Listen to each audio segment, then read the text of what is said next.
Hey everyone, it's Jessica Michaels here with another layout for the Therm design team. Today I have cut this gorgeous corn on the cob cut file by Paige Evans, and I'm going to back it a few different ways. So I am taking some of the Color Harmony foils in these beautiful kind of gold shades, and I'm going to back a few of these kernels with that using the blank deco foil toner card front sheets. So these are typically for cards, but I like to use them to back cut files. So I just took 1.5 of these. I cut one in half and then I had a little scrap of another one.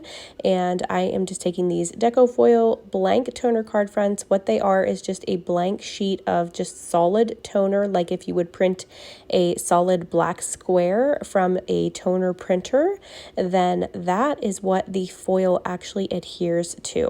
So you want to take this in between a craft and carrier sheet, which we do carry the smaller size now for the fused laminating machine, which is really nice.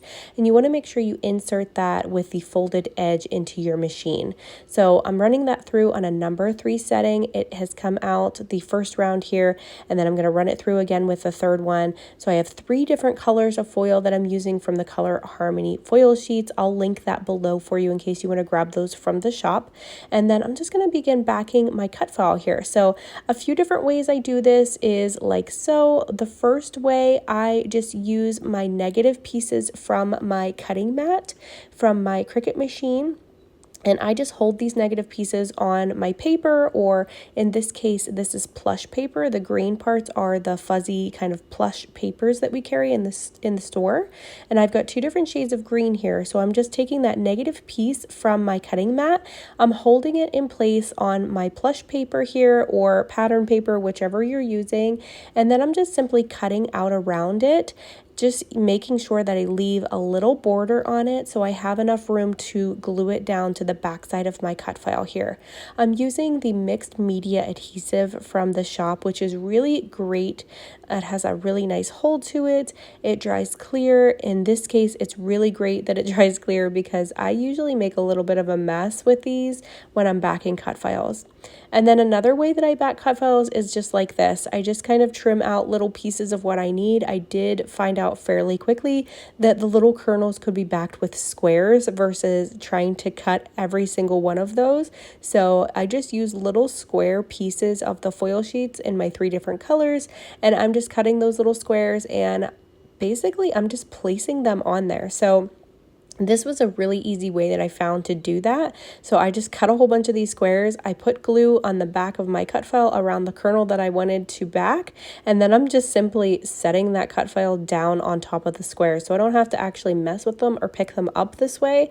And I found it was a lot less messy that way. I didn't get glue all over my fingers that way. And it was just a lot easier just kind of placing them down on my desk versus trying to pick them up and place them onto the kernel itself, if that makes sense.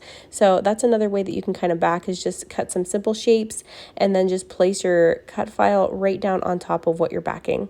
This is the third way that I like to back cut files, is by gluing down my cut file directly to my pattern paper. So I'm going to use this to back the rest of all of my kernels that I have left in here, because really I just wanted my foil accents to just do just that. I just wanted to accent a few of those kernels and kind of make those pop, no pun intended there, as in popcorn. But I just wanted to accent a few of those kernels with the foil, and then the rest I'm just backing. So I glue it directly down to my pattern paper like that, just using that mixed media adhesive again. And then here's another example. I'm doing the same thing with the bottom here of the stem with the fuzzy plush paper, and I'm just gluing it directly down. And then all I'm doing is, well, I guess that one I kind of trimmed out around and then glued down. But the first one with the pattern paper, I glued down directly to my paper and then just simply cut out and trim around your design. So super easy and simple ways to back cut files using some plush papers and some foil from the Color Harmony foil sheets. I'm just going to add some splatters to my background using some Shimmerz paste. I actually added some machine stitching as well, but you can't really see it. It's very hard to tell. I probably should have went with an actual color, like maybe an orange for a pop of that burnt orange color that I love so much, like on my shirt. But I just used white, and I'm kind of regretting it a little bit now, but I didn't want it super bold or anything. I just wanted something subtle. So it's fine. It's really just fine. And it worked out and it's all okay. This is a little border piece from a border die that I ran through my manual die cutting machine. The die itself is a little scallop border by Hey Little Magpie. And then I'm just using a Simple Stories collection here. I think this is I was going to say cider and donuts, but I think it's Acorn Lane actually. And I'm just using a few little pieces like the stickers and the flowers, the little die cut flowers, to kind of fill in and add a little bit more texture, little pops of color, and just a little bit of interest to this layout. And then of course I've got some color cast acrylics that I'm adding to this layout as well. You can see that I skipped forward in some of this video. I actually cut it out by accident. So I did skip a little bit when I was adding my acrylics and my letters. I did add some Luna alphas to the bottom to finish out my title, and then I've added those color cast acrylics and those flowers on the left that you see. Those are from that Simple Stories collection, and I just like to add some 3D foam squares behind some of them just to pop them up. So that's what I did.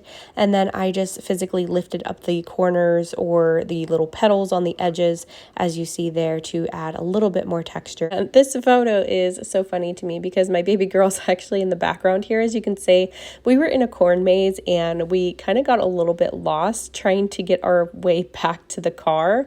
And she was just like running around collecting all of this loose corn to take back to our cows. And it was just a hilarious time, and we had so much fun even though we were lost. But getting back to the layout, I'm just gluing down the tails of my wax twine just so it's not all over the place. I want it to pretty much stay in place.